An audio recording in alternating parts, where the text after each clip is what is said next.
what I want to show you is a different type of animation in Maya. So far, we talked about keyframe animation. We talked about inverse and forward kinematic animation when it comes to our bones and setting up our hierarchy and skinning and that type of animation. It's also possible to do like path animation.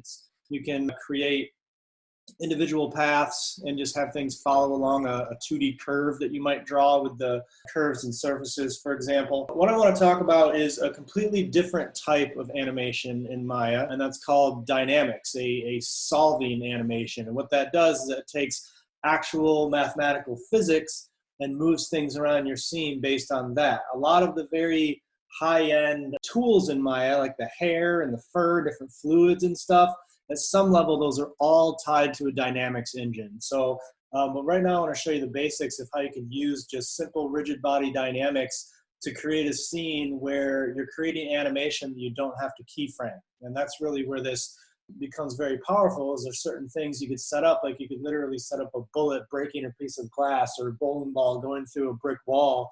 And as long as things were modeled right and you set up the dynamics, you can animate the glass shattering and the brick wall breaking by the ball hitting it just based on a physics simulation, rather than having to individually keyframe and animate everything by hand, which can be really cool, give you some really nice results. So I'm going to set up a real simple, quick scene here. I'm going to open up, and maybe I'll make a ground. So I'll make 100 by 100 by 100. Maybe I'll give it 10 divisions of a plane for my ground plane. And then I'll go in and just throw in a physical skylight. All right. Actually, instead of the physical sky, maybe I'll throw in a sky dome. I've seen the difference. The physical sky doesn't let you preview the light in the scene, whereas the sky dome or an HDRI will. So I just wanted to add that in so I have some actual lights in here. So now I've got this kind of world set up. And now I'm going to create some more planes. I'm going to make, I'll double click it. So I'm going to make 10 by 10 plane. Maybe I'll only give this one division and create it. So I created a couple of them. That's fine. That's exactly what I want. And I'm just going to drag these, tilt a little so we can actually see the planes here a little bit. In fact, maybe I'll add a material to this ground that's a slightly different color. I'll go in and assign a new Arnold AI standard surface material. All right, so now we can see our planes. That's really what matters. Okay, and I've got a couple of them here. Maybe I'll zoom out. Maybe I'll add one more. I'll hit Command D, which will duplicate an object. Set like this. Now I have these three nice planes. And now I'm going to move them and rotate them around a little bit. Take this, rotate this a bit more, and maybe move this over a bit. That's probably good. Down like that a little bit. And this one I'll move over here, rotate a bit as well, a little bit less. See how that works. All right, so I have these weird things sitting in the middle of the space. Now I'm going to create a ball, a sphere. Move this ball up here, move it over a little bit, and we have this set up now, where what I want to do is I want to use physics to animate this ball dropping and bouncing from thing to thing until it hits the ground, right? Now, imagine if you were to do this by keyframes, this would take a while. You could do it, but it would take a while, and if you wanted it to like bounce at all, there'd be quite a bit that you'd have to set up. Now, with dynamics, and rigid body dynamics, we can set this up and have Maya interpolate all of this and do this for us, which is really, really cool. So maybe I'll drag this up a little bit more, about like this.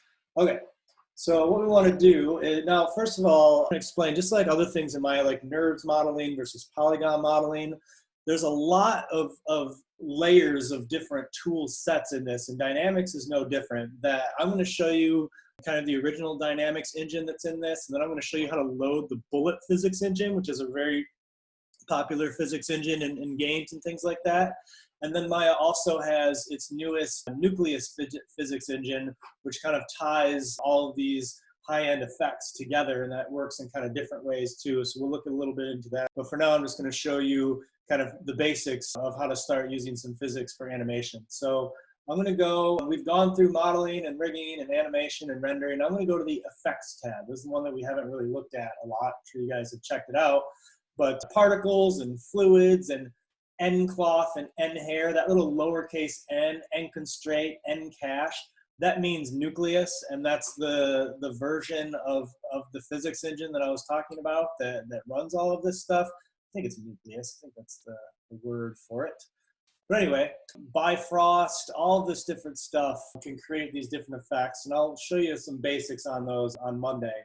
But what I'm looking at is under fields and solvers. This has some traditional physics stuff in here, creating different gravity and turbulence, vortexes, all these different things that we can use to affect objects, all right? And then down here, under legacy rigid bodies, these active body and passive rigid body is what we need to do. So what we're gonna do is I'm gonna go ahead and create, now an active rigid body means something that is actually gonna move around. So this ball, we want to be an active rigid body because that's gonna move. And then we want it to run into this passive rigid body, which is something that shouldn't move around, right? So let's see, if I go ahead and, well, let's set up some gravity first of all. So if I were to select my planes and my ball here, go to fields, solvers, and then gravity. Now maybe I'll look at the options, whole bunch of options for the direction. We want the Y direction down. So I'm just gonna create some default gravity. And it creates this gravity field node that of course has its own, things that you can play with and animate and adjust. But you can see it gives me these little arrows showing, and because I selected all of those, I'm now telling all of these to be affected by gravity. So if I just hit play on the keyboard, look what happens. They all just fall down. Maybe I can zoom out a little bit and go under this, and maybe I'll go back to play. And this is what's called solving a simulation. It's called a solver inside Maya. Because once I have this set up, I've got this little icon down here representing my gravity, is now I can have this stuff drop and just hit play, and it's gonna solve through the frames, and it's gonna play out the physics across my timeline. So I can make everything drop with gravity, all right? Now, let's change things around a little bit. Now notice they're just going through the floor. We don't want that. So let's say if I select the floor and go up to fields and solvers and set this to be a passive rigid body, all right? Now making that a passive rigid body should mean that it is immutable in space and it won't move. Well, actually it wasn't moving, so now that I think about it, that might not actually stop these from going through it. I think I have to set them to be, oh no, that did. All right, so that's a really good example of physics right there. Let me rewind, and also notice that as I rewind, it's not resetting that. So when you have physics and dynamic motion in here that you solve through playing your timeline, a lot of times you'll have to it'll play out like that, and sometimes you'll do what's called baking in the results of your animation, so you can then go reference it later and kind of scroll through it. There's a lot to it, but for right now, if you were to want to render this, you could just render the frames of animation and it will automatically animate like this and show this in your rendering.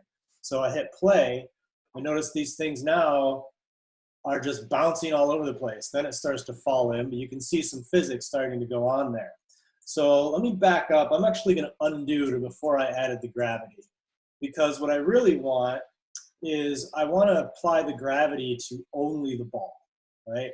So now I believe I undid it. There's no gravity node. Now I hit play.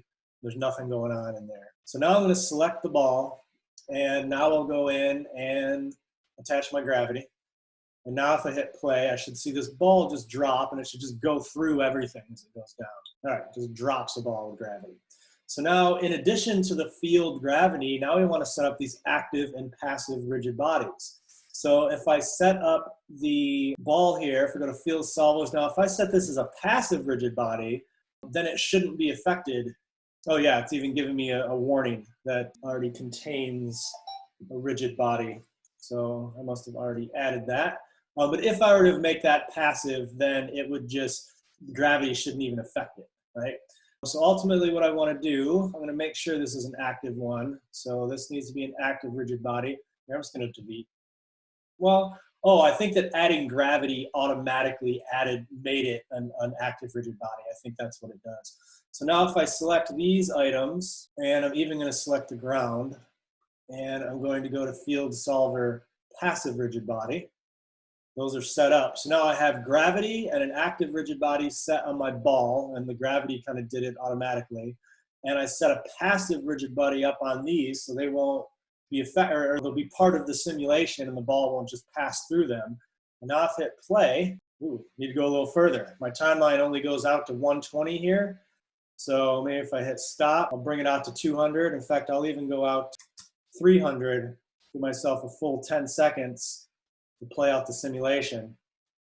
As I go back and play here, you can see that this ball, this rigid body, has a bunch of properties on it that, of course, you can go in to the rigid body and actually change the mass and the friction and all these different values to get different effects. But just with the default, it's kind of a bouncy ball, hits the edge of it, bounces there, and you can see that that's just some really, I mean, how long would that take you to do with keyframes alone, right? Like that's some really, really complicated motion and a cool actual physics dynamic simulation.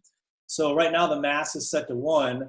Let's bring the mass up to 10 and see how that changes. Change the friction there, undo that. Yeah, oh well, let's go with it. With the mass set to 10, we should see a lot less bouncing. Oh, you can see a lot less, maybe a little less. Maybe I'll set the mass to 100, see if that's actually changing anything. Not a lot. It doesn't seem to be changing the mass here. I may have to actually reset the solver or something like that. But anyway, this is the basics of using a dynamic simulation in Maya. Is just under field solvers, you can add an actual field, and then you can see it says legacy rigid bodies. Use this create active and passive rigid body. Let me show you a newer way using the bullet engine, which does a couple of these things a little more automatically for us. So maybe I'm gonna undo quite a bit here until I get rid of my gravity field. All right, so I'm back to not having any dynamics in here. I just undid. Now as I play through my animation, there's nothing there. Now I have to load the bullets physics plugin. All right, so if I go to Windows, Settings, Preferences, Plugin Manager, Bullet right here, this bullet bundle. I'm gonna set it to load. And then I'm not going to select auto load because that will make it load automatically every time Maya opens up. And Maya's already a hog on your resources, so I would really just load and unload things manually if they're not default for now. But if you find yourself using it enough, you can have it auto load. But I'm just going to load bullet as is. And you can see that in our effects tab, we now have a bullet drop down that has active rigid body, passive rigid body. It's even got ragdoll and soft body. I'll see if I can show you a soft body example. There's just more stuff, sets and different things to play with mass and vertex properties and things like that. There also get a bullet shelf that has some of the simple things to it.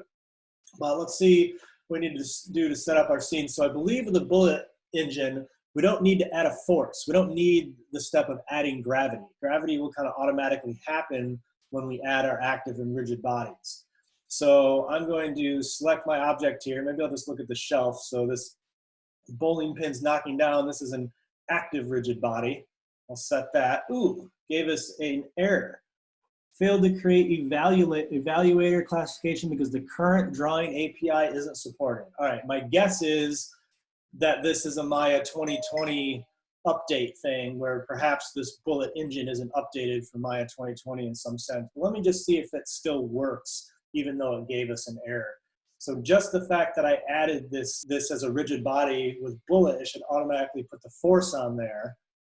And yeah, it's working. So it's actually still falling with gravity. Now, the difference between these two, the default physics engine that came with Maya isn't quite as advanced, I don't think. It has a lot of tools, but the bullet physics engine, that's why it's a plugin, it should be a lot more physically realistic in certain senses. So now let's see if, regardless of errors, let's see if I just select these 4 elements. I'll select the ground too. And this one you can see the ball bouncing off of. They gave me the same error, but let's go ahead and see if it works anyway, despite that drawing API error. Yeah, sweet. In fact, let me select my ball so we can actually see what's happening. Zoom in here, whoops. Oh no, there we go. Wrong button, zoom in a little. All right, see it, and oh no, I lost all my solvers. I think I undid that. Easy enough just to select things again. I've got them all. Create the passive rigid body, play, and there we go. You can see a lot less bouncing going on. It's more of kind of rolling through. In fact, it looks like it's got enough friction on it that it's not even going down past that last one onto the ground this time. But as you can see, I have this bullet solver thing added, and here is where you can just play with all kinds of different tools regarding the bullet solver shape, and even an output time node. But that's a basic quick way that you can set up just very quickly loading bullet and creating an active rigid body and then a passive rigid body. As you animate things, you can make stuff kind of move around based on actual physics. Let's take a look at maybe, let me remove all of these again. Okay, so we're back to where we started. Let me see about making a soft body, which is more like creating cloth out of things, right? So let's say I've got, let me start with 2 new objects actually. I'm just going to create a 10 by 10, and I'm going to give it like 100 divisions because I want this to be very, very dense as a soft body. I want it to be able to have a lot of detail in it. So then I'll create my sphere, drag this up a little bit. Now the idea is with a hard body, I would drop this sphere and it would hit this and act like a hard shape and just whatever, stop or roll around or whatever it's going to do. A soft body should treat this more like it's an actual piece of cloth. So I should be able to drop this mass into it and have this kind of deform its shape. Let's see if that's easy enough to do with the bullet shader. This soft body, this weird little soft thing. Yeah, it is. And I can always look here also, active and passive rigid body, and then soft body. Ragdoll, you can do more on characters. You can kind of drag them around and have their arms and legs flail around or whatever. But with soft body here, so first off, I want to set an active rigid body on my sphere. So let's go to bullet, active rigid body, and then down here, we go to bullet, soft body. And once again, I keep getting errors, but I've never seen that before. I'm guessing it's a 2020 update thing. Now let's see if this actually does what I think it might do. We hit play. Let's see if this drops. Oh no, it's dropping them both. Okay, let's try something different. How about, before I add the solver, let's switch these. Let's make this sit below, and let's make this a passive rigid body and make this a soft body. So now in theory, a plane should fall, and then as soon as it hits this sphere, it should wrap around it like cloth. Yeah, so much to the point that it is ripping and pulling through and then falling into oblivion. But now we have a crazy Kleenex cloth here instead of that. And that's actually an interesting way that you can model things as well, is to use soft bodies and run them through a short simulation and end up with a model like that. So let me undo that. Oops, back to where it was just sitting above. If I select my plane, I can see there's a bullet soft body shape node on here, and linear stiffness, friction, damping, mass. So I can affect all of these different things. Aerodynamics, there's just all kinds of stuff inside of this bullet shader to play with. Let me try setting the linear stiffness to 10, and maybe that'll help keep it, oh, I guess 1's as far as it wants to be. Bring the friction up a little bit. Just want to see if I can keep it from actually ripping a hole through the thing. I don't remember what's what at some point. No, it still is too powerful. It just rips right through it. A little less though, less quickly. But anyway, that's the gist of the basics of it, is being able to take these geometries, and specifically with the bullet engine, you can do it inside and use fields, but notice how we didn't have to deal with the gravity field that's kind of built into bullet. As you get into more of the details, there's a lot more the bullet will kind of do out of the box for you. I actually don't know, I don't think the nucleus system, I'm not sure what it uses as actual soft and rigid bodies, if it has an equivalent. I just know that it's their physics system that's used in a lot of the hair and some of these X-Gen and Bifrost type things. But anyway, using the bullet there is a very quick way to be able to use these rigid body dynamics to make some cool animations and be able to actually create soft cloth and things like that. In fact, the cloth here, that's all based initially on these soft body dynamics, and they've just over the years gotten more and more powerful to be able to create the geometry in different ways and sew them together and all kinds of stuff. But that shows you a little intro on the basics of how dynamics work in Maya for both rigid bodies and soft bodies.